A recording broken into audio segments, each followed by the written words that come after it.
হচ্ছে ইলিশ মাছের ভাপা। এই যে এখানে একটা 500 গ্রাম ওজনের ইলিশ মাছ নিয়ে নিয়েছি, আর এখানে হয়েছে 6 আর মুড়োটা দিয়ে 7 টুকরো। তা এই ভাপাটা করব খুব সহজভাবে। সাধারণত ভাপা সর্ষে টর্ষে মাখিয়ে টিফিন কোটোর মধ্যে দিয়ে ভাপ দেয়, এটা করব আমি কড়াই ভাপা, খুব সাধারণভাবে। তার জন্য এখানে এই মাছগুলো ভালো করে পরিষ্কার করে ধুয়ে নিয়েছি। এবার ভালো করে লবণ হলুদ মাখিয়ে নেব। মুড়োটাকে রেখে দেব, মুড়োটা দেব না,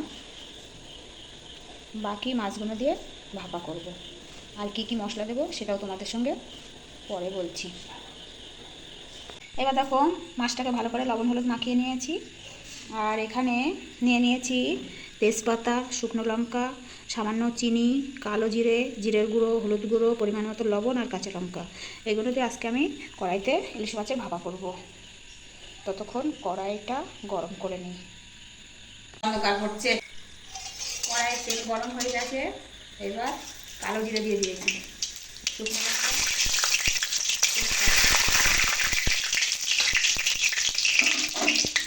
এবার এই মাছগুলো একটা একটা করে এর মধ্যে সাজিয়ে দেবো।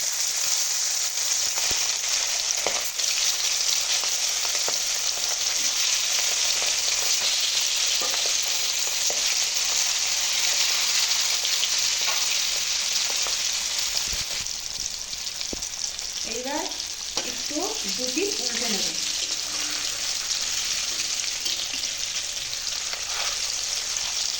ভাজবো না, এমনি গরম তেলের উপরে দিয়ে দু পিসটা উল্টে নেব।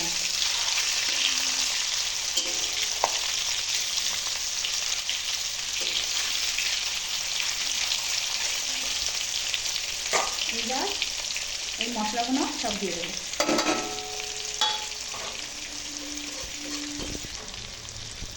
এবার সামান্য জল দিয়ে দিলাম, দিয়ে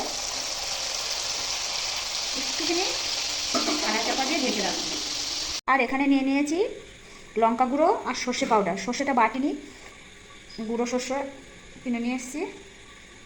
এটা ভালো করে জল দিয়ে গুলে নেব, আর ওটা ঢাকা দিয়ে রেখেছি। 10 মিনিট পরে খুলে এই গোলানো লঙ্কা গুঁড়ো আর সর্ষে দিয়ে দেবো। 10 মিনিট হয়ে গেছে, ঢাকা খুলে দিয়েছি। এইবার এটা দিয়ে দিচ্ছি, দিয়ে আবার মিনিট 10 মতন ঢাকা দিয়ে রাখবো। তারপর আমি তোমাদের সঙ্গে শেয়ার করছি। এবার দেখো 15 মিনিট পরে খুলেছি, কি সুন্দর মাখা মাখা হয়ে গেছে, আর মাছটাও সুন্দরভাবে ডুবে গেছে। এবার আমি এটাকে নামিয়ে ফেলবো। দেখতেই পাচ্ছ কি সুন্দর কালার হয়েছে, আর ঝোলটাও গামাখা মতন হয়ে গেছে, ভাপাটাও খুব সুন্দর হয়েছে। এই আমার ইলিশ মাছের কড়াই ভাপা রেডি হয়ে গেছে। এবার আমরা গরম গরম ভাতের সঙ্গে পরিবেশন করব। আর আশা করি খেতে খুব ভালো হয়েছে, আর সেন্টও বেরোচ্ছে খুব সুন্দর। তোমরা করে খেয়ে দেখবে আর কমেন্ট করে জানাবে, লাইক শেয়ার সাবস্ক্রাইব অবশ্যই করবে। শুভরাত্রি।